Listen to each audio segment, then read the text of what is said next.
Esto es EduSport Talks y hoy vamos a hablar de salvamento y socorrismo, un deporte minoritario que salva vidas. Y lo vamos a hacer con una persona que ha entrenado sin ganas, que ha competido roto, que ha ganado y ha sido el rival a batir durante años y años, que ahora le preguntaremos, que ha entrenado, que se ha lesionado, que ha entrenado con presión, sus expectativas, que pasó de ser, que le vamos a preguntar cómo se vivió eso, de ser una promesa a competir contra los mejores del mundo. Tenemos con nosotros a Mario Olivas. Bienvenido, ¿cómo estás? Hola, buenas. Pues muy bien, la verdad. Muy contento de estar aquí, de vuestra invitación. Nosotros súper contentos de que hayas venido, pero vamos a presentarte un poquito para quien no te conozca realmente, porque eres campeón de Europa, 7 veces consecutivas campeón de España, 4º del mundo en Australia.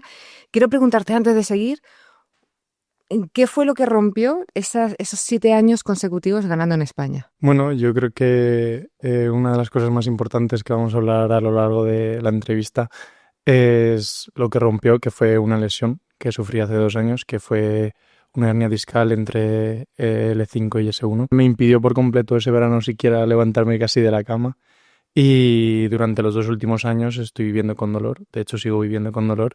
Pero bueno, al final es acostumbrarse, saber que todo el mundo o casi el 50% de la población por encima de 35 años tiene una hernia discal y al final esto puede ser que genere dolor o que no. Entonces a mí me ha llegado antes, me ha llegado joven, no sé si por mi entrenamiento o por mi manera de vivir la vida y nada, es acostumbrarse e intentar volver lo antes posible. ¿Vas a volver? ¿Quieres volver? En un principio sí, en un principio al menos he recuperado un poco de la ilusión por competir y creo que voy a intentarlo además este año y voy a intentar volver a retomar eso, no sé si al mismo nivel, pero al menos volver a intentar disfrutar sobre todo de competir. Bueno, es que has dado en el clavo de muchas cositas de las que vamos a hablar, de disfrutar, y además lideras tu propio proyecto, que es Olivas Performance, que nace de toda tu historia. Cuéntanos, Olivas Performance, ¿qué hace o qué es? Gracias al deporte soy quien soy y tanto en mi trabajo como en mi vida diaria. Y ahora mismo, pues eso, he pasado por clubes deportivos, sigo trabajando con algunos, he trabajado con muchos deportistas, he tenido esa suerte, sobre todo en un alto nivel, tanto en fútbol como en salvamento y socorrismo. Y ahora pues lidero mi propio proyecto intentando individualizar un poco más, del que hablaremos ahora más adelante y explicaremos un poco cómo funciona. Bien, vale, pues vamos a empezar por el principio. ¿Cómo fueron tus inicios? ¿Por qué te decidiste por el salvamento? ¿Qué pasó si tú eres del centro, ahí tú eres de Secano? Sí, bueno, para los que no lo sepan, yo soy de Tarancón, un pueblo que está en Cuenca, está entre Madrid y Cuenca. Y parece mentira y siempre me hacen esta pregunta porque es bastante curioso y además lo primero que hay que explicar es que el salvamento y socorrismo no solo se practica en playa, sino también en piscina, por eso a nivel céntrico también se puede practicar. Pero lo que hizo que todo esto estallase allí en Tarancón fue que mi antiguo entrenador y el presidente del club, José Antonio, abriese esta sección, la de salvamento y socorrismo, en el pueblo. No había ninguna delegación en Cuenca y él lo hizo. Entonces muchas de las personas y niños pequeños, sobre todo como yo, que tenía 5 años, estamos apuntados a los cursillos típicos de natación de verano y de invierno. Nos llamaron a ver si queríamos hacerlo y nos apuntamos todos juntos los amigos. ¿Y te enganchó? Sí. Con 5 añitos. Y ya te movía. Sí. ¿Qué es lo que a ti te ha enganchado? O en general, ¿qué es lo que engancha realmente de un deporte que en realidad es muy exigente, que a lo mejor se puede equiparar o no, pero qué diferencias tiene, por ejemplo, con el triatlón o el atletismo? O sea, ¿qué lo hace único? Bueno, para explicar un poco salvamento y socorrismo, que siempre lo explico de la misma manera, el salvamento está dividido sobre todo en 2 partes. Siempre en la parte de invierno, que se practica en piscina, como hemos dicho, en la cual hay diferentes pruebas individuales, tanto colectivas, también en relevos. Y luego está la parte de playa, que se practica en playa. Al final es un poco comparativa a una temporada de pista cubierta y pista al aire libre de atletismo. Y como dices, es un deporte muy exigente porque lleva desde pruebas muy, muy, muy cortas de 50 metros nadando o incluso una de las que realizaba, que eran las banderas, que son 20 metros corriendo con una levantada tumbado desde boca abajo, entonces es completamente explosiva, no te llegas casi siquiera a fatigar en una sola salida. Y luego llega hasta las pruebas de 200 metros de obstáculos, por ejemplo, de piscina, que es súper larga, o el 200 súper socorrista. Y luego en playa igual hay pruebas muy muy largas como el Oceanman, que al final es un mini Ironman o un mini triatlón, que engloba las 3 pruebas principales, que son natación, la tabla de rescate y el esquí, que es una piragua que se usa para el par. Entonces al final es una posta que vas pasando de una a otra y es, yo creo, la más visual y más reconocida del salvamento y socorrismo. Y como has dicho, es muy exigente porque hay que ser muy completo. En este caso, ya ves, desde cortas a largas pruebas. Y ya no solo por eso es más divertido o más, creo yo, entretenido de ver, sobre todo también para el espectador, de cara a ver cómo esos deportistas son tan completos. Claro, claro que soy súper completo. Luego te voy a preguntar cómo se entrena mejor para una salida de bandera, que me resulta súper curiosa esa explosividad absoluta, y luego el aguante de un Ocean Man. Luego te preguntaré, porque ahora quiero que habrá mucha gente que diga, uy, cómo me gusta, yo quiero eso. ¿Qué consejos le das a los que empiezan para que no cometan errores, los típicos que siempre se suelen cometer? Bueno, yo creo que uno de los requerimientos principales para practicar este deporte al final es tener un club. Es lo malo que tiene este deporte para acceder hacia él, porque al final tú, por ejemplo, triatlón con un entrenador, y si tú tienes ese material de una bici y unas zapatillas de correr y unas gafas de nadar, puedes practicarlo. Pero sí que es verdad que en este caso el salvamento al final necesitas un material que no es tan común para comprar, que suele ser caro, que son las tablas y los esquís, que al final encima cuestan muchísimo. Pero ya no solo eso, sino también en la parte de piscina necesitas muñecos de rescate o tubos de rescate, que tampoco es usual ver o comprar. Muchas piscinas lo tienen porque se practican las pruebas para ser socorrista en ellas, pero no es tan común. Entonces, siempre hay que buscar algún club que te ayude a poder entrar en el deporte, y luego una vez dentro sí que es verdad que es mucho más fácil a lo mejor que te dejen ese material para practicarlo. ¿Se utilizan también así como muñecos en... Bueno, qué maravilla. Ahora vamos a ello. Te quiero preguntar si has vivido alguna experiencia en el agua, ya sea en piscina o en mar, me imagino que será lo más... Que hayas pasado miedo, que hayas dicho, uy, y que desde entonces, de hecho, lo veas un poquito diferente. Incluso ves de forma diferente lo que hacen las personas de a pie, como yo, como cualquiera, como nuestro compañero, que podemos hacer mal en la playa, peligroso. Además, entiendo que cada tipo de playa tiene sus peligros. Háblanos un poquito de todo esto. Bueno, lo primero hay que decir, que siempre decimos la gran mayoría de nosotros, es que el mar es un medio totalmente hostil. No somos conscientes del poder que tiene el mar sobre nosotros y sobre las personas que encima no sabemos nadar tan bien como un animal acuático. Entonces, es lo primero que hay que aclarar siempre, subestimamos el mar. La gente llega al mar y se mete simplemente, haya bandera de lo que sea, amarilla, verde o roja, y se meten sin preguntar.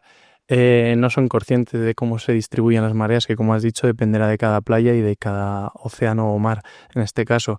Entonces, yo creo que es una cosa muy muy muy importante a saber. Yo cuando voy a las playas normal, cuando subimos sobre todo al norte, vemos que hay gente eso que se baña y nosotros miramos como diciendo, no sabéis dónde os estáis metiendo muchas veces. Y muchas veces se nos han dado situaciones de ver a alguien que a lo mejor lo está pasando mal y tener que echarle una mano. Incluso nosotros mismos hemos tenido experiencias tanto en la playa como en seco, por así decirlo, de situaciones que han sido peligrosas y hemos tenido que echar una mano a los socorristas o incluso sacar a alguien. Cuéntanos alguna. Bueno, pues hace unos años, por ejemplo, en Salinas, en Asturias, tuvimos una situación de que un chico perdió la tabla, que al final era su elemento de flotabilidad, se introdujo en una corriente de resaca de entrada y al final en esta corriente se lo llevó muy hacia adentro en el mar. Había un oleaje bastante potente ese día, hacía mal tiempo encima, y por un momento lo perdimos de vista. Entonces tuvimos, yo en mi caso concreto en este momento no, pero sí que mis compañeros tuvieron que entrar y sacarlo igual con una tabla de rescate. Incluso en otra competición hubo una parada cardíaca, los propios componentes de la federación echaron una mano a que llegase a estabilizar a la persona hasta que llegase el helicóptero. Y en concreto, por ejemplo, a mí sí que se me han dado situaciones de una persona desmayada en la calle con un golpe en la cabeza y tener que actuar con los primeros auxilios que al final nos inculcan desde pequeños en este deporte, incluso aunque no tengas un curso de socorrista, aunque en este caso yo sí lo tengo. O sea que realmente estáis preparados para salvar vidas dentro del agua y fuera de ella. Y además que está como el temple y el... Sí, o sea, yo creo que nos exponemos tanto a estas situaciones que al final lo vemos como algo más común, aunque sean simulaciones realmente en el deporte, pero yo creo que lo vemos como algo más común y tenemos esa templanza ante estas situaciones. Pero sí que es verdad que dependerá también de cada club. Hay clubes que lo orientan más a lo deportivo y otros clubes que lo orientan también más también a lo profesional, a lo que es el socorrista profesional. Y yo estoy muy orgulloso de mi club de formación por eso, porque José Antonio siempre nos ha inculcado estas cosas, nos ha dado charlas, cursos totalmente sin ánimo de lucro encima y explicándonos cómo funcionan mareas, cómo hay que actuar ante una situación de peligro o en primeros auxilios. Es que me parece tan fundamental. ¿Por qué no se hace y qué, si crees que se debería hacer y qué tipo de clase de dar esta seguridad en el mar desde el colegio? O sea, deberíamos de recibirlo, pero ¿por qué no se hace y qué tipo de enseñanzas tendría que haber? Bueno, Para pequeñitos. sí, o sea, yo sí que pienso que se debería hacer desde el principio, que esto debería ser inculcado a pequeños desde que son muy, muy, muy, muy pequeños, solo para que tengan esa conciencia, por ejemplo, de los peligros que tiene el mar. Pero sí que es verdad que en muchos otros lugares se hace, en países como Francia o Australia incluso, que es la cuna del salvamento, se enseña. Y si tú, por ejemplo, que se ve, tú vas a echar un currículum en algún lugar, te piden, por ejemplo, si trabajas con personas, tener un nivel mínimo, por ejemplo, de DEA o de DESA, del desfibrilador semiautomático. Entonces, esas cosas se ven que tienen muy, muy interiorizadas en su cultura. Y yo creo que aquí en España no lo tratamos casi y ahí se demuestran los datos, por ejemplo, de ahogamientos. Tenemos muy pocos espacios acuáticos naturales controlados, nada más que playas públicas, etcétera, y cada año aumentan los ahogamientos y creo que esto se evitaría con bastante frecuencia, sobre todo si lo enseñamos desde pequeños. Pero es que me parece súper fundamental y me encanta que los currículums lo pongan. Carnet de conducir, B1 de inglés. No, tengo primeros auxilios. Estabas diciendo en Francia y en Australia, pero hay países, no sé si en estos, seguramente, y habrá más, que de hecho los socorristas son considerados como parte del cuerpo de los cuerpos de seguridad. Bueno, o sea, para poner un poco en contexto, en Australia, cuando se origina este deporte es porque los propios socorristas que trabajan competían entre ellos. Entonces, organizaban competiciones amateurs, por así decirlo, para ver cómo competían y quién era el mejor socorrista. Entonces, de ahí surge este deporte. La cosa que es muy curiosa porque al final ellos tenían su trabajo de socorrista como un trabajo normal. Y aquí lo vemos como un trabajo muy minoritario, muy secundario, de un trabajo de playa, de verano, de niño chico de 16 años que tiene que sacarse un dinero en verano. Y al final yo creo que debería considerar algo más importante, sobre todo de cara al salario, porque es muy pobre en muchos lugares y sobre todo también en la formación. Al final la formación no está regulada aquí en España, igual que pasa en muchos otros casos de deportes y de otros tipos de trabajo. Y el caso en este concreto es que la federación ofrece cursos que están muy bien hechos, pero se dividen en cada comunidad. Los contenidos tienen que tener un mínimo de igualdad entre ellos, pero no son siempre iguales. Y esto es un peligro, no solo para la persona que se ahoga, sino para el propio socorrista. Porque si tú te metes a un mar ante una situación de una persona que se está ahogando y intentas rescatarle, sin tener la suficiente fuerza o paciencia para poder controlarle, te puede terminar ahogando a ti. Y se han dado casos. Entonces, creo que sería importante que a través de las instituciones, no solo la federación que lo intenta y está en ello, sino también el gobierno, el propio gobierno, y que saquen unas leyes que establezcan que todos estos cursos sean iguales para todos y que haya unos mínimos requisitos para pasarlos. O sea, nosotros cuando hacemos las prácticas en el curso socorrista, sí que es verdad que establecemos unas pruebas que intenten ser lo más realistas posibles. De hecho, hay una que es la combinada, que la llamamos así en el deporte y que es muy similar a la que se hace luego en la prueba, que es un nado más luego un buceo y rescatar a una persona desde abajo. En nuestro caso cogemos un maniquí, que son los que usamos para competir, pero en el caso de la prueba, no sé si en todos los lados es igual, pero se rescata un aro para saber que llega hasta allí buceando. Entonces, yo creo que es muy importante esa exigencia física, pero a la vez luego tener los conocimientos de primeros auxilios. Por ejemplo, el hecho de sacar a una persona del agua que ha sufrido un golpe a nivel de la columna vertebral y que se ha quedado tetrapléjica. Tú tienes que saber inmovilizarla dentro del agua con alguna técnica para que no sufra más daño del que tiene y a lo mejor pueda ser arreglado ese percance que ha tenido. Es que sois unos salvadores de vida total. Es que es un deporte que te lleva a una profesión, pero tu profesión no va hacia, o sea, tú no te vas a dedicar a salvar vidas.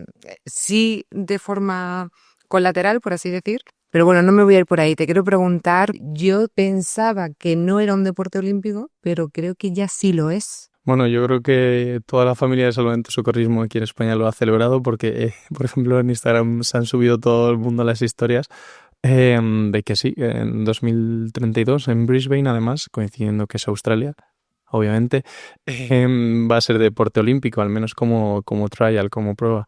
Entonces se va a introducir, por lo que creemos, la prueba del Oceanman, que al final es la más completa del salvamento y más vistosa, y ahí se va a estrenar como deporte olímpico. Ojalá sea para quedarse, aunque es muy difícil.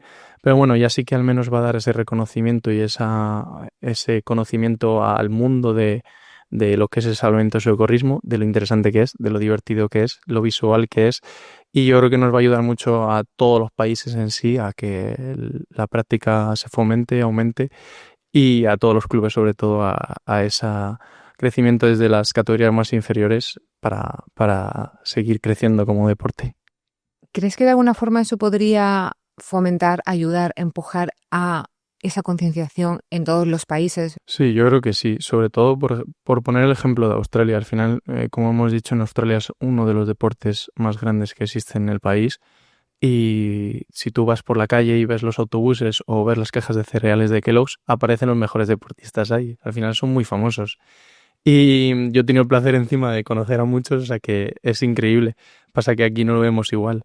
Allí, sobre todo en escuelas y sobre todo en los menores, se les empieza enseñando salvamento y socorrismo. Ya solo no porque compitan, sino por la formación.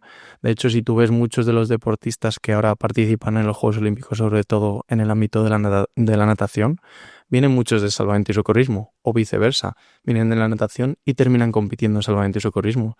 En los campeonatos del mundo, aunque creamos que no tenemos muchos luego olímpicos o exolímpicos o futuros olímpicos compitiendo contra nosotros, o sea que eso también da mucho nivel al deporte y hace que Australia, por ejemplo, sea de las mejores, por no decir la mejor selección del mundo en salvamento. Ve a las Olimpiadas, me dices que no, pero ¿por qué no? Hombre, ojalá. Yo no estoy especializado en la prueba de Oceanman. Yo mis pruebas son el sprint playa, que al final es como un 100 lisos en arena.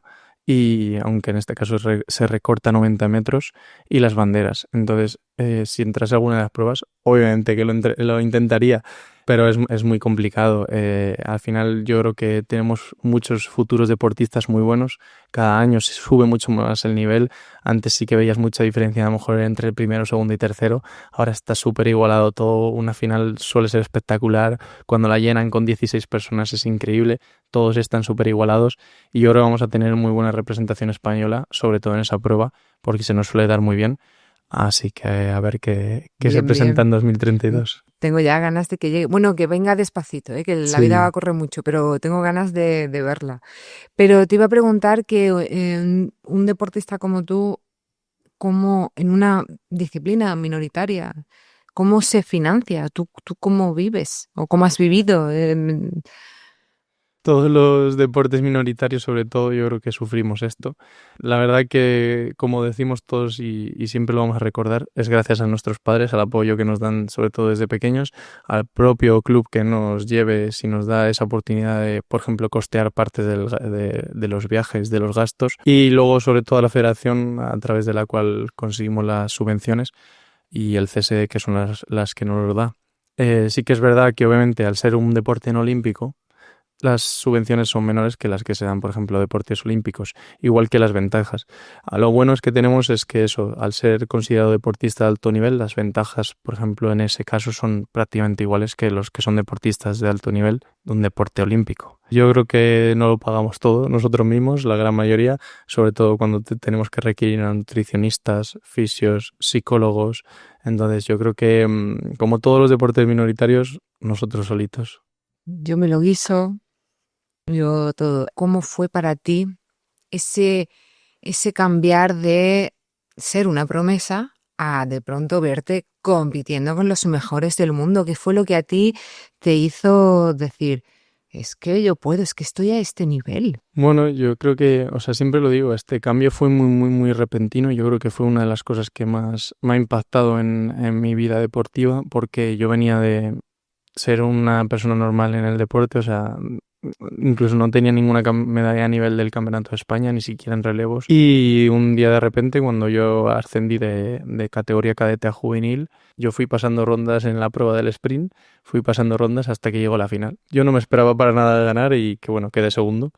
Y fue una alegría tremenda. Ese año fue el mismo que me convocaron con la selección Castillo-Manchega para asistir al campeonato francés del Ocean Perf y pasamos unas semanas además entrenando allí. Y yo ahí es cuando descubrí lo que era a nivel internacional la competición. Yo no sabía ni siquiera casi que existía un equipo nacional de salvamento y socorrismo. Yo sabía que los mayores con los que iba, que los conocía porque son muchos de Castilla-La Mancha, eran muy buenos y que iban a todos los lugares del mundo a competir, pero no sabía que llegaba a ese nivel. Entonces fue abrirse una puerta en mi vida deportiva increíble.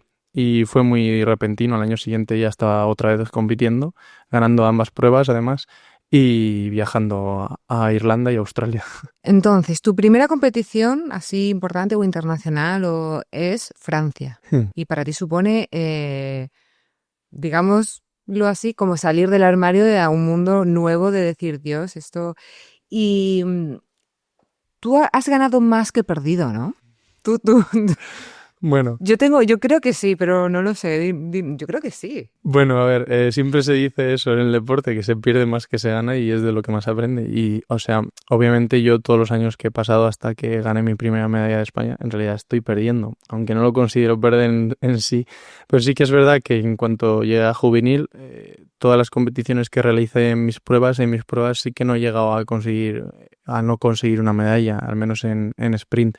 En bandera sí que es verdad que por unas causas u otras o lesiones o malos resultados simplemente sí que es verdad que he perdido, pero desde juvenil que conseguí la plata de primer año siempre he cogido medalla de primero en sprint, o sea que en realidad ahí no he perdido. Y además tú dejaste de competir por una lesión, no porque perdieras y perdieras. Y entonces, bueno, el aprendizaje te ha venido por otro lado, te ha venido por las lesiones, que también hablaremos de eso. ¿Cómo llegaste tú a la selección? ¿Te llamaron, me hiciste unas pruebas? ¿Cómo se forma parte? Bueno, el equipo nacional, en este caso en salvamento y socorrismo, se suele completar con 6 deportistas. Tanto en categoría hay una selección junior, que suele ser sub-18, o sea, luego más 18, que es la absoluta. Siempre se escoge a 6 chicos y 6 chicas. Hay tantas pruebas que se tiene que seleccionar. Se suele buscar a una persona que sea bastante polivalente, aunque sí que es verdad que dependiendo de las pruebas se seleccionan unos a otros. Y dependerá del campeonato, de la federación, lo que quiera en ese momento y lo que se busque. A lo mejor se busca más una medalla que unos puntos o viceversa. En mi caso, cuando yo fui junior de primero, gané ambas pruebas. Y nada, cuando era verano nosotros competimos sobre julio. Yo pasaron un par de semanas y me hicieron una llamada. Y me dijeron desde la federación que si estaría dispuesto a competir a nivel internacional y obviamente dije que sí. Se saca una preselección con 8 deportistas en vez de con 6. Se suele hacer alguna concentración previa y ya a partir de ahí se seleccionan los 6 que van a viajar. Y luego los campeonatos internacionales suelen ser en septiembre, noviembre, por ejemplo, fue mi Mundial de Australia, que encima, claro, coincide con el verano de allí. Por eso se hace como ese hemisferio sur. Y nada, yo viajé ese mismo año en septiembre a Irlanda y luego en noviembre a Australia. Claro, ya cuando ya te metes en la federación, ya empiezas a competir ya en mundiales, en países, empiezas a ver cómo se trata, gestiona, cómo se ve este deporte en otros países. ¿Qué diferencias a nivel técnico sobre todo has visto cuando has competido en Australia o en Japón? Bueno, en Japón también yo creo que es un deporte bastante minoritario, pero sí que los deportistas también son bastante buenos allí, aunque yo creo que tienen un pelín menos de nivel que por ejemplo en España. Pero sí que es verdad que por ejemplo en Australia eso, como es un deporte nacional, es increíble cómo los tratan a los deportistas sobre todo. Y luego a nivel técnico, como como he hablado con muchos compañeros que han vivido en Australia, han estado entrenando allí con los mejores, yo no he tenido todavía la oportunidad, aunque sí estuve allí, nos lo dicen, que al final no es algo tan diferente a lo que hacemos nosotros. Yo creo que la diferencia principal es que son grupos de entrenamiento muy buenos, todos tienen un gran nivel, entonces mejoran mucho más unos con otros y se ayudan mucho entre ellos. Entonces yo creo que la principal diferencia, yo no creo que entrenemos muy diferente a ellos, pero igual que pasa en cualquier otro deporte. No creo que tengamos una gran diferencia y sobre todo si tenemos a profesionales del deporte muy bien formados. Entonces yo creo que la gran diferencia es eso, que hay más gente, entonces más gente es buena. Sí que es verdad que a nivel luego, como hemos dicho, de las instituciones es mucho más difícil aquí que allí, porque allí se les proporciona mucho más, los clubes son mucho más grandes, tienen mejores instalaciones, etcétera. Y luego, por ejemplo, eso, al ser un deporte minoritario aquí, no se le da tantas ayudas. Cuando yo tenía que ir al Mundial de Australia 2018, en septiembre son las fiestas de mi pueblo, se cerraba el polideportivo, a mí no me dejaban entrenar. Entonces, igual que pasa con la piscina, yo tengo deportistas, por ejemplo, que entreno, que tienen que asistir a un campeonato de España por comunidades a finales de septiembre y nadie nos abre la piscina, tenemos que viajar media hora para poder entrenar. Entonces, yo creo que este apoyo de las instituciones es muy importante, ya no solo para nuestro deporte, porque ya te digo yo que si hubiese otro deportista de un deporte mayor sí que a lo mejor le apoyarían más, pero lo hago un poco como reclamo, sobre todo porque yo no, cada vez tratamos un poco peor desde nuestro país al deporte cuando creo que destacamos bastante. Nunca, muchas veces somos los mejores en todo, pero otras veces no, y yo creo que los resultados de los pasados Juegos Olímpicos yo creo lo demuestran, y de los Juegos Olímpicos se demuestran los demás deportes. Pero quiero que me cuentes, hubo algo que ocurrió en Australia que a ti te afectó un poco porque te descolocó. Además me decías, es que yo soy como súper, no me utilizaste la palabra cuadriculado, pero casi como esto y esto, y tienes tú. Y algo ocurrió que además también a nivel de la competición en sí, no sé cómo se solucionó, pero háblanos de esto que ocurrió. Bueno, o sea, lo que has dicho es correcto, en verdad sí soy muy cuadriculado luego a la hora de, sobre todo de entrenar, de organizarme los viajes, etcétera. Entonces, al final, a nosotros la playa es muy impredecible, y sobre todo a nivel horarios, porque hay veces que tenemos campeonatos y ni siquiera nos da tiempo a parar a comer. Va del tirón desde las 8 de la mañana hasta las 5 de la tarde la competición. Pero sí que es verdad que cuando viajamos a Australia había un plan establecido. A nosotros, a los juniors, nos dividieron a los absolutos e intercambiamos la piscina y la playa con ellos. Nos tocaba playa y encima eran mis pruebas en ese momento. Y teníamos un horario establecido. Hubo un temporal, como suele haber allí, tienen bastantes temporales grandes, arrasó la playa entera, tenían todo montado, gradas, etcétera. La destrozó, hizo hoyos en la arena, impresionante. Yo nunca había visto algo así encima porque aquí en España no se da esas situaciones tanto. Y bueno, a mí me descolocó mucho psicológicamente porque yo no me afectó a nivel de la competición. Competí, creo que lo hice bien, creo que hice todo lo posible, pero sí que es verdad que afecta. Y yo creo que para hablar un poco de esto, este tipo de situaciones, sobre todo en mi caso, porque como he dicho, a mí me vino todo muy de nuevas, una apertura muy grande a un nuevo mundo en la competición de alto nivel. Yo venía de eso, de no ser nada, a haber ganado eso y haber ser convocado. Yo creo que me afectó mucho a nivel psicológico y yo creo que es una de las también causas y problemas que hay en los deportes minoritarios, que es que no hay un apoyo psicológico, sobre todo importante ahí, y que necesitamos muchas veces los deportistas, sobre todo los más jóvenes, yo creo que son los que más lo sufren, porque no entienden bien, no están bien preparados para ello y es bastante importante. Luego sí que es verdad que otras situaciones igual aprendes a controlarlas ya por error y trabajo en ello, pero si no, en realidad yo creo que es una de las partes principales y muy olvidadas del deporte. Entonces, como que en los deportes minoritarios no está esa ayuda o ese apoyo tan fuerte como en otros, quizás. Entonces, tú ahí, en esos momentos y en otros duros que has pasado, ¿en quién te has apoyado? ¿Cómo has recibido tú ese apoyo? ¿En qué te ha ayudado? Bueno, yo, o sea, no traté con un psicólogo hasta mucho tiempo después y claro, es lo que decimos, hasta que tú no eres considerado deportista de alto nivel no te dan esas ayudas, por así decirlo. Entonces, el proceso hasta llegar ahí es muy complicado también, no ya solo cuando eres deportista de alto nivel. Ahí ya cuando yo fui deportista de alto nivel sí que conté con ayudas del PROAD, del CSD, y estos programas nos ayudaban como a los deportistas, por ejemplo, ofreciéndonos unos precios más baratos, por ejemplo, en los psicólogos. Pero ¿qué pasa? Que hasta que llegas ahí yo nunca había hablado de mi deporte con nadie, ni de cómo me sentía compitiendo o de cómo pensaba que me iba a salir la competición. Esa conversaciones contigo mismo en tu cabeza, hay gente que le viene mejor, hay gente que le viene peor. Entonces, yo creo que, como he dicho también, en deportistas muy jóvenes es muy complicado sobrellevar eso.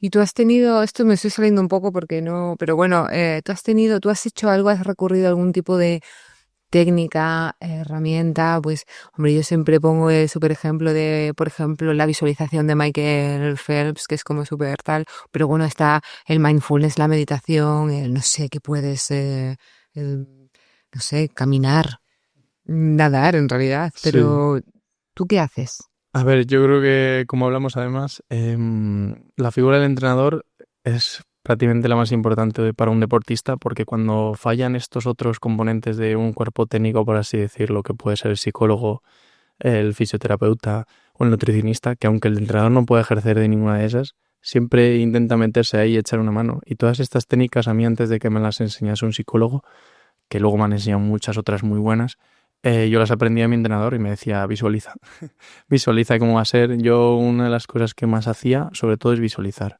Creérmelo en mí mismo, que yo lo podía hacer y lo visualizaba con música o antes de dormir, con los ojos cerrados, siempre lo he usado mucho. Y luego sí que es verdad que posteriormente sí que he aprendido, por ejemplo, a través de mi psicólogo, el mindfulness o otro tipo de técnicas de concentración que también me han ayudado mucho, que me han hecho librar también ese espacio en la cabeza para la competición. Y sobre todo, más que ninguna técnica, es eso, el poder hablar con alguien, el abrirte a esa persona, decirle cómo te sientes antes de competir o posteriormente a competir. Y yo creo que es una de las cosas más necesarias para un deportista. Y ahora te voy a seguir preguntando sobre un poco esta gestión emocional, vamos a llamarla, pero primero, antes de llegar a meternos ahí, quiero que hablemos un poco más de entrenamiento y llegar a las lesiones. Porque hasta llegar a todas esas competiciones maravillosas que has vivido, el llegar allí es duro, esa preparación también requiere de esa gestión. Yo no sé cómo te habrás gestionado porque hasta que hayas podido tú hablar con alguien, pero ¿cómo tú, Mario Cuadriculado, se prepara y se organiza los entrenamientos para competir? Y cómo lo haces en off-season, en fuera de temporada, e incluso ahora o cuando tenías las lesiones, o sea, cómo ha ido variando y cómo tú te organizas estos entrenamientos. Durante los últimos años yo sí que me he dejado guiar más por un entrenador. Ahora sí que es verdad que como yo trabajo y como trabajo tanto con los deportistas como conmigo mismo, es intentando establecer lo más actual que hay dentro del mundo de entrenamiento. En verano se está en periodo de off-season. Nosotros trabajamos con un trabajo más de resistencia, un long force que se llama trabajo de fuerza larga, por así decirlo. En este caso lo que se busca es una base de sustentación para lo que es luego toda la temporada. En concreto, en salvamento se podría decir que hacemos una acumulación de metros, ¿vale? Sobre todo nadando. Y luego en mi parte de correr pasa exactamente igual. Y yo creo que en la gran mayoría de deportes suele ser más o menos parecido.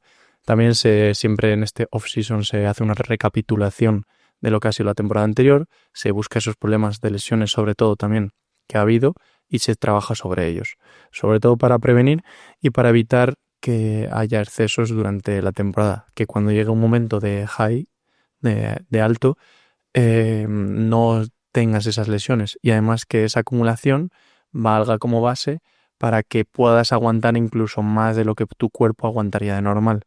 Entonces yo creo que es la parte principal de off-season. Luego sí que es verdad que durante la temporada pues depende mucho.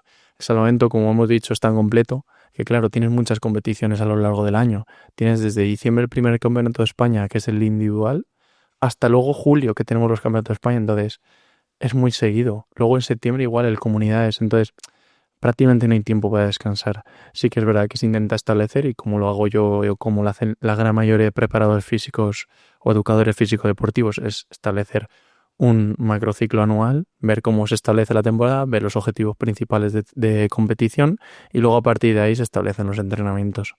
Yo creo que antes había menos conocimiento en el entrenamiento y que los entrenadores hacían lo que podían, por así decirlo. Entonces era un poco más diferente. Yo me he dado cuenta, tanto probando en mí como en otros deportistas, lo que funciona mejor. Aún así me queda mucho por aprender, obviamente, y me intento formar siempre a lo largo de estos años, pero sí que es verdad que ha avanzado mucho el entrenamiento, sobre todo en todo esto del off-season o incluso cerca de competición, de cómo se hacen los microciclos cuando hay competiciones cerca, cómo se está pasando del deporte individual a un deporte colectivo muy fácil por eso, porque hay muchas competiciones y bueno, solo hay que ver eso, un deporte individual como es el tenis que cada vez tiene más exigencia de competiciones y cada 3 semanas prácticamente tiene una competición. Prácticamente no le da tiempo a hacer ni siquiera un mesociclo, ¿vale? De un mes. Entonces, cada vez va avanzando más el deporte, cada vez es más exigente y cada vez más complicado. ¿Y cómo equilibras tú ahí en todas estas etapas? Porque no hay realmente un descanso, una descarga. ¿Cómo equilibras descanso, entrenamiento, alimentación? Bueno, con mucha paciencia y sobre todo ayudado de los mejores profesionales. Intento siempre arrimarme a ellos. Sí que es verdad que en concreto en salvamento, como cuando ya eres absoluto también te especializas más en unas pruebas y en otras, sí que es verdad que al final o dejas más de lado la piscina o dejas más de lado la playa. Entonces, al final sí que se compone una temporada más pequeña. Pero la gente que, por ejemplo, practica ambas, que es muy duro hacer ambas pruebas tan completamente, sí que es verdad que tenemos un mini periodo de descanso, se podría decir, en agosto.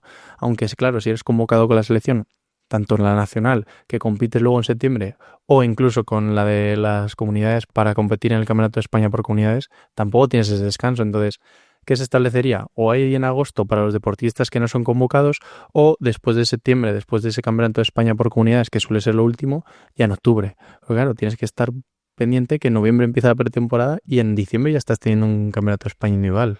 Así os lesionáis, ¿cómo os lesionáis? Es que no hay realmente un descanso real. Mm, suplementación, ¿tú te suplementas? Bueno, yo creo, en mi caso sí, en mi caso yo tomo una suplementación que me pone mi nutricionista en concreto y yo creo que es una parte principal. Yo creo que ahora, por ejemplo, la creatina y la cafeína, que son los dos elementos más estudiados de suplementación del mundo y que ya tienen una gran evidencia científica, son muy importantes, pero sí que es verdad que dependerá del contexto del deportista, de las pruebas que realice, de cómo se siente, si ha tenido lesión, etcétera, se tienen que establecer un tipo de suplementación u otra. Siempre eso ha aconsejado un profesional. Y en competición no hay problema. Pues igual, depende de también las pruebas que hagas. Por ejemplo, en mi caso, las banderas al ser un esfuerzo repetido muy largo también, yo por ejemplo tomaba muchos sales durante esa competición, simplemente eso para rehidratarme, sobre todo cuando competimos en playa y encima hace mucho calor, que hay veces que nos toca competir durante 3-4 horas seguidas, aunque haya descansos, en esa prueba repetidamente, sin parar, y a lo mejor estamos en Castellón, que hace 35 grados. Entonces, otras veces no, otras veces nos toca en Galicia y a lo mejor nos está lloviendo a la vez. Entonces depende mucho de eso, de las pruebas y del deportista. Te quiero preguntar sobre las pruebas. ¿Cómo te preparas?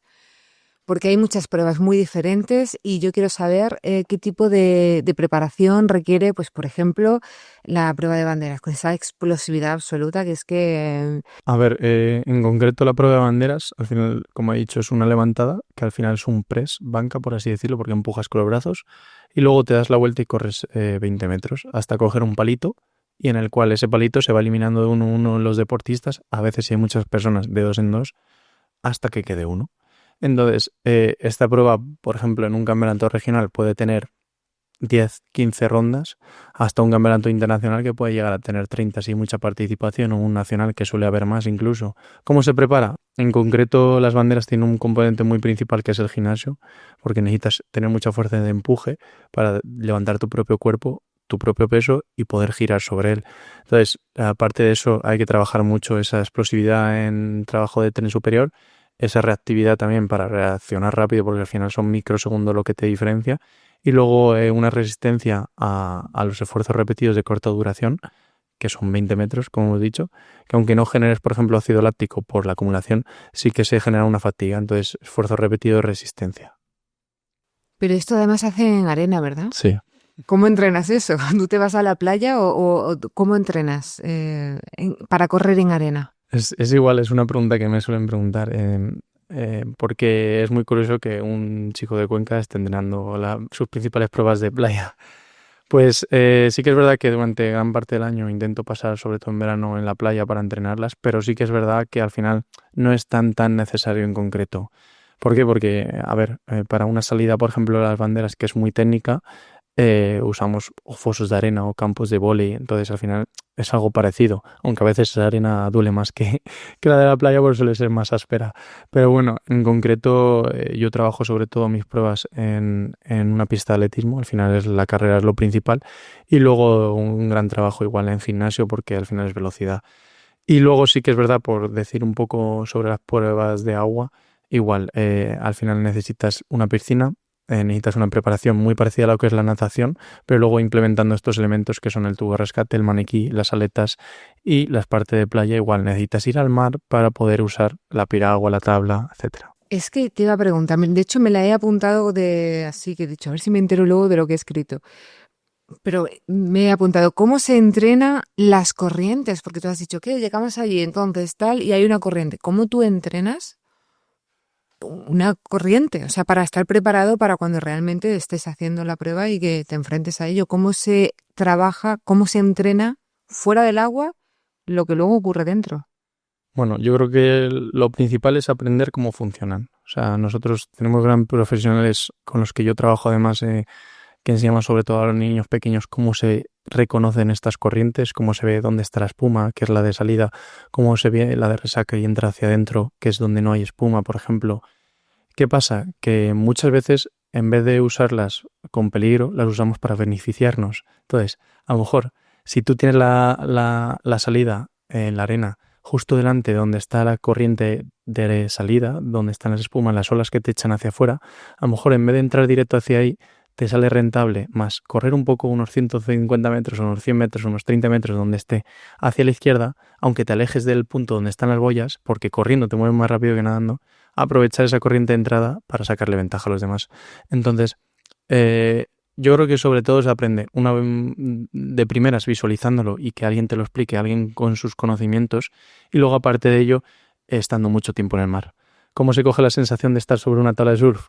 Como se coge encima de una tabla de salvamento. Hay que conocer el mar, hay que tener esas sensaciones para saber cómo orientarse en el mar, cómo cuando vuelves nadando ver los edificios, orientarse hacia dónde tienes que nadar, hacer el camino más corto, saber por dónde vienen las olas, sentir la ola que te viene por detrás, mirar un momento para atrás, a lo mejor pararte aunque te adelante los demás para coger esa ola bien y adelantar a todos los demás. Hay vídeos muy chulos de esto, que cómo se nota a los que saben hacer estas cosas, cómo ganan puestos y a lo mejor de pasar a ir el 12º pasan a ser primeros gracias a esto. O sea, es un entrenamiento ya no solamente físico, es muy mental también. Y es además técnico, y diría incluso que emocional.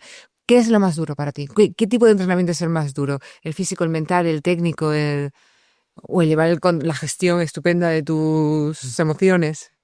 Bueno, yo creo que a nivel físico, en concreto, mis pruebas no son tan duras, entonces sí que es verdad que a principio de temporada se pasa un poco mal cuando acumulas ese láctico, esa fatiga, etcétera, pero al final yo creo que todo el mundo que llevamos muchos años entrenando nos gusta sufrir, nos gusta, tenemos ese sadomasoquismo de estar ahí golpeándonos contra una pared, que es el dolor, pero sí que es verdad que yo creo que lo que más sufre un deportista es a nivel emocional de eso, cuando has entrenado tanto durante una temporada para que los resultados no salgan, y yo creo que es lo más duro de una temporada de cualquier tipo de deporte en alto nivel. Ahora vamos a llegar a esos momentos.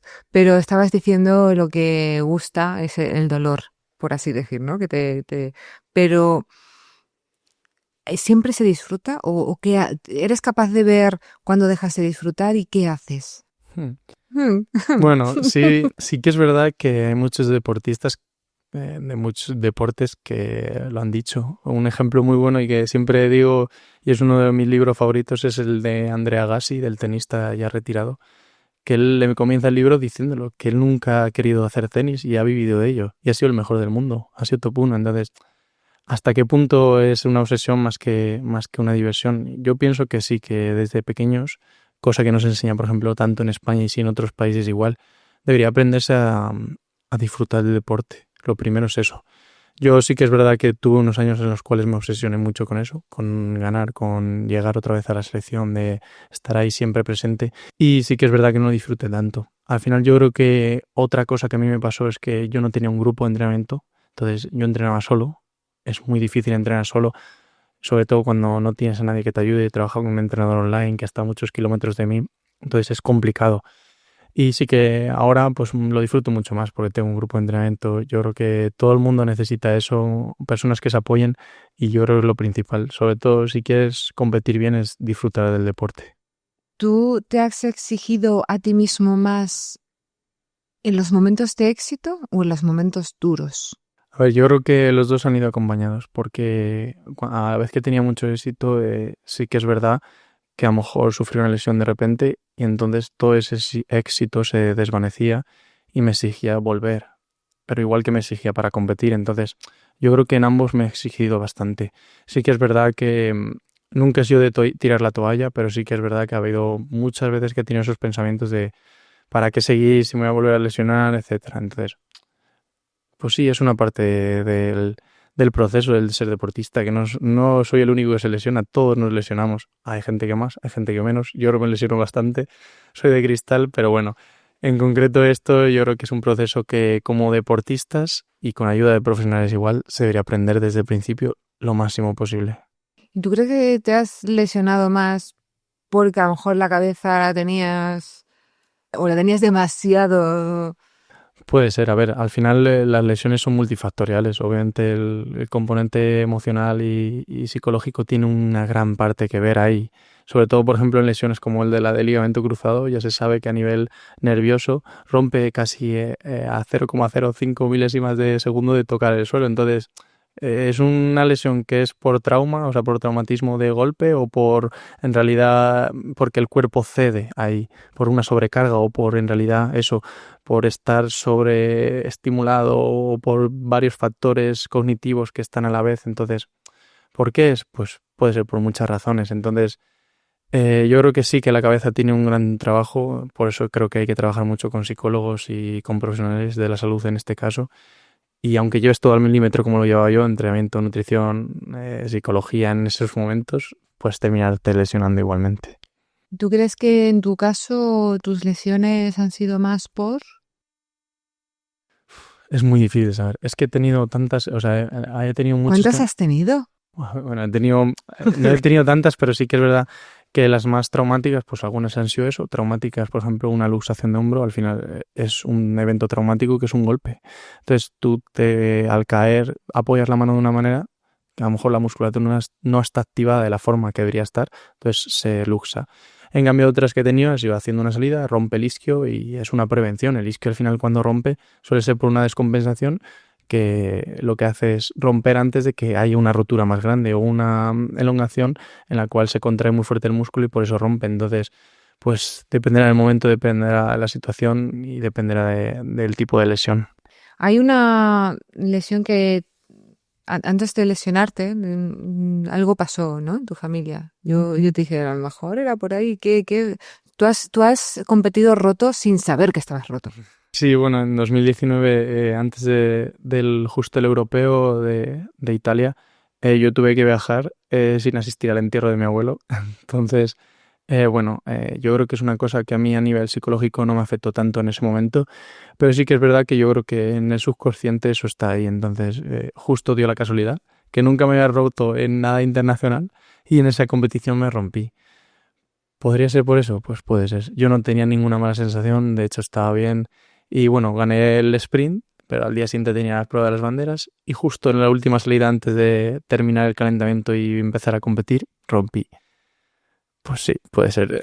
De hecho lloré mucho, pero no sé también si fue solo por la lesión o el componente emocional que afectó mucho y terminé rompiendo ahí. Es que, Mario, necesitábamos soltar. Sí. ¿Qué te ha costado a ti más, a toro pasado, gestionar los momentos tras la derrota o los momentos o tras las lesiones o los momentos tras la victoria? Porque hay que gestionar todo, ahí tampoco nos podemos subir demasiado. Yo en mi caso concreto yo creo que sí que fue tras la derrota, o sea, más que nada porque mi derrota era lesionarme, entonces yo lo pasaba muy mal por eso, porque sabía que yo podría haber conseguido algo si no me hubiese lesionado. Yo creo que es lo que más me afectaba a mí, ver que aunque yo quería y aunque mi cuerpo respondía, justo en el momento en el que tenía que responder, rompía.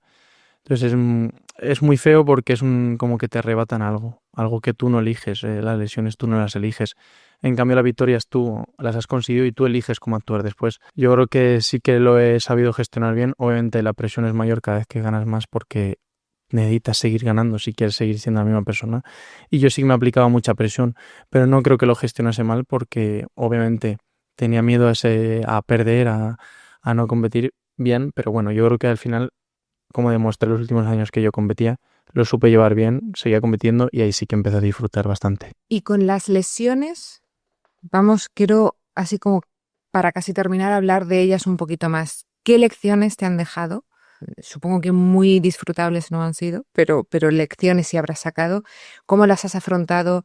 ¿Cómo has salido de ellas? Bueno, yo digo que siempre de lo que más he aprendido ha sido de las lesiones, sobre todo porque han sido muy traumáticas, porque siempre se han dado momentos muy importantes, a lo mejor de competición, etcétera. Y es una de las cosas que más he aprendido. Yo creo que lo principal que he aprendido es a no frustrarme, aunque ahora todavía cuando alguna vez tengo una lesión te pones las manos en la cabeza, pero sí que es verdad que luego no es para tanto en realidad. Al final es un proceso lento, suele ser lento, que tienes que aceptar y yo creo que para la gran mayoría de deportistas es un proceso más difícil a nivel mental que físico. Pero luego sí que es verdad que a menos que sea una lesión muy grave, como un ligamento cruzado o algo así, que se suele decir eso de que no va a volver a ser el mismo deportista, cosa que es verdad a nivel cognitivo, por las implicaciones que, por ejemplo, tiene esta lesión. Pero sí que es verdad que yo creo que es todo lo contrario. De hecho, hay muchas lesiones que son más pequeñas. A lo mejor son, yo que sé, micro roturas, que a mí se me han dado en algunos puntos. Y a lo mejor yo pensaba ya que, bueno, ya se me acabó media temporada, tal. Y luego al final incluso vienen hasta mejor, porque terminas, pegas con un mini parón, te ha venido bien ese descanso, has hecho como una mini reprogresión, una mini base otra vez y a lo mejor luego vuelves y mejoras tu marca. Y eso lo he visto no solo en mí, sino en muchos deportistas. O sea que luego al final tampoco es para tanto. Yo a los deportistas lo que les aconsejaría es que sobre todo controlen la cabeza en esos momentos, porque si están guiados por buenos profesionales, tanto a nivel nutrición como entrenamiento, van a poder saberlo llevar bien y van a hacerlo bien. ¿Que es un proceso difícil? Sí, sobre todo eso, porque suele estar solo, lo haces solo, la recuperación, etcétera. Y ahora que, por ejemplo, trabajo también con muchos futbolistas, se ve que es difícil. Yo creo que ahí el cuerpo, sobre todo con estas micro roturas, el cuerpo te está diciendo que pares un poquito, que necesito descansar, porque luego te voy a hacer superar tus propias marcas. Salirse, se puede salir, evidentemente, y hay que gestionar, aquí sobre todo. Y dejarte guiar Exacto. por profesionales.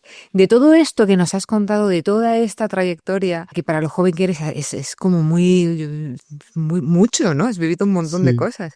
Pero de todo esto y tus experiencias nace con lo que empezamos esta entrevista, con Olivas Performance. ¿Qué significa realmente para ti? Bueno, como ya hablamos además, yo he tocado muchas de las ramas de mi profesión, tanto a nivel educación, a nivel entrenamiento, incluso investigación, porque me ha gustado bastante.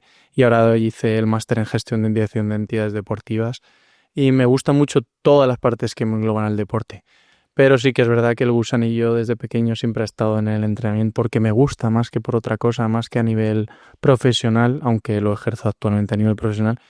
Sí que me encanta trabajar con deportistas y es lo que más me gusta. He trabajado en el ámbito de la salud, me ha encantado también, pero obviamente el trabajar y estar con deportistas, ver que transmito lo que yo he vivido, como hemos dicho, porque al final es lo que más he vivido yo en el ámbito del alto nivel, me encanta. Y dije, bueno, voy a probar, ya que tengo los conocimientos, puedo ofrecérselos a alguien, ya no solo como la figura de eso de haber sido deportista, que está muy bien, pero no tiene que ser confundida con los conocimientos en verdad técnicos del deporte y que hay que estudiar muchísimo. Parece mentira, pero es verdad. Y no hay que parar de formarse porque si no es cuando te adelantan por la derecha. Decidí abrir mi propia marca para ayudar en todo este proceso a los deportistas.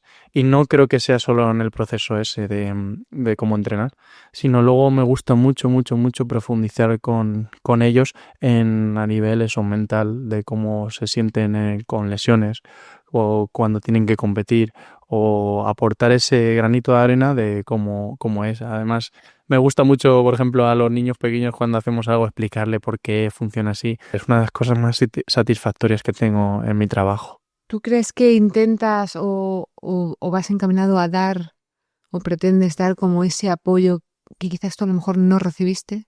Lo recibiste, pero de una forma un poco a lo mejor más disgregada, que a lo mejor... Sí, yo siempre he recibido hasta los últimos momentos un apoyo por parte de mis entrenadores muy bueno, pero sí que es verdad que al final es muy difícil encontrar actualmente en deportes, aunque sean individuales o de equipo, a un profesional que te ayude a ti individualmente. Entonces, yo busco un poco eso, intentar a nivel económico, intentar ser lo más flexible para ellos, para que puedan permitirse, aparte de tener a su club, a sus entrenadores y a sus compañeros, tener una figura ahí de verdad que se lo lleve todo al milímetro y que sea para ellos, no sea para un grupo. Entonces yo creo que es muy importante, sobre todo con el deporte actual, como hemos dicho, con la exigencia que hay en el deporte actual, tanto en competiciones como en entrenamiento, el tener todo milimetrado, saber cómo funciona su cuerpo y ver cómo reacciona ante diferentes estímulos, no es igual que el que a lo mejor te aguanta una serie más que el que no. Hay que ver y hay que individualizar esos entrenamientos para conseguir el máximo rendimiento posible. Me gusta, es interesante eso, ¿no? El personalizarlo al Al milímetro. milímetro. ¿Tú cómo te consideras a ti a día de hoy? ¿Más deportista o más guía? Bueno, a ver, yo creo que deportista nunca voy a dejar de ser, a nivel amateur sobre todo, pero sí que es verdad que desde la lesión de la espalda al final me ha tenido mucho tiempo fuera y bueno, yo creo que también ha sido un factor beneficioso para poder ejercer mi profesión y tenerle muchas ganas eso, ayudar a otras personas. Actualmente, pues sí, voy a intentar competir, pero obviamente no voy a tener la exigencia como tenía antes. Estoy mucho más relajado en ese aspecto. Obviamente siempre voy a intentar dar lo máximo de mí, intentar llevar al límite mi cuerpo prácticamente como antes, pero sí que intento ser más guía y sobre todo ahora con la cantidad de personas que intento ayudar, porque creo que puedo aportar un valor mayor a esas personas desde ese aspecto que desde deportista. La pregunta final, Mario. Si pudieras enviarle un mensaje al Mario de hace 10 años, ¿qué le dirías? Bueno, es yo creo de las preguntas más difíciles que me han hecho nunca porque no somos conscientes nunca de lo que hemos hecho hasta que miramos un poco atrás. Hace 10 años yo tenía 14 años, entonces no era prácticamente consciente de lo que iba a hacer. Vamos, ya te digo, nunca había ganado una medalla siquiera y yo no me podía imaginar eso. Siempre igual me esforzaba eso por diversión, por echar un rato con mis amigos, pero lo que me ha dado el deporte, que ha sido tantos viajes, conocer a tantas personas, yo le diría que lo disfrutase más aún más de lo que lo he disfrutado ya, que aprovechase cada momento de esos y que lo agradeciese aún más también, porque aunque lo agradezco mucho y lo he disfrutado mucho, yo creo que hay momentos que se pasan muy rápido y que no somos conscientes y se nos olvidan incluso. Muy bien, está muy bien. Que no se olvide de disfrutar, porque él disfrutaba, ¿no? No te olvides de disfrutar. Nadie, o sea, no os olvidéis de disfrutar la vida, como bien dices, se pasa súper rápido. Vamos al sprint final. Cortito, rápido y al punto. Mario, ¿a ti qué te cuesta más, descansar o desconectar? A mí me cuesta mucho desconectar, porque al final mi trabajo y el entrenamiento es lo mismo, mi vida, entonces todo es entrenamiento y a veces es muy difícil desconectar de ello. Y además, como vamos conociendo un poco, ¿no? Cómo eres de así, Sí. es como, Dios, bueno. ¿El éxito para ti es ganar o mejorar? Antes era ganar, ahora es mucho más mejorar, obviamente, porque soy otro tipo de persona, soy una persona que intenta mejorar todo, intenta ser mejor persona sobre todo y aprender todo lo que puedo para poder aportarlo a los demás. ¿Has firmado autógrafos? Sí, pero o sea, fue una situación graciosa en Japón cuando estuvimos porque al final dejaron pasar a los niños que practicaban salvamento de pequeños y vinieron a pedirnos autógrafos y bueno, yo creo que aquí en España no sé si alguna vez eso, en algún evento así que nos ven como los niños pequeños como superhéroes, superdeportistas, pues alguna vez sí que me han pedido alguno, pero vamos, es una tontería para nosotros que al final no somos ni comparables a lo que son otros deportistas como Rafa Nadal o algo así. ¿Te gustaría ver tu cara en el paquete de cereales, como en Australia? Obviamente, ojalá. Eso es que has llegado a lo más alto del salvamento y socorrismo. Eso es que te has ido a Australia, has competido contra los mejores y encima has ganado. Entonces, obviamente, sería un sueño. Pero bueno, al final yo creo que es una tontería. Que ya solo estar compitiendo contra los mejores es el mayor reconocimiento que puedes tener. y el paquete de cereales lo menos, pero están muy buenos los de allí. Sí, ¿no? Bueno, pues la próxima vez que vayas te traes alguno. Y nosotros ya nos despedimos. Gracias, Mario, de verdad, por venir, por contarnos toda tu historia, por dejarnos ver los entresijos, lo que no se ve realmente, que no son solamente medallas. Hay mucha presión, mucho entrenamiento, mucho sufrimiento y mucho disfrute, que no se nos puede olvidar, muchas lesiones también, pero de las que se sale y crecemos. Y a vosotros, como siempre os digo, gracias por acompañarnos. Si os habéis sentido identificados con todo lo que nos ha contado Mario, pues bueno, ya sabéis que después de una lesión se sale, se crece y algunas vienen incluso mejor porque vais a superaros a vosotros mismos. Que no os olvidéis de disfrutar, que sigáis entrenando vuestra pasión para fortalecer vuestro talento. Nos vemos en el próximo episodio de EduSport Talks. Hasta la próxima.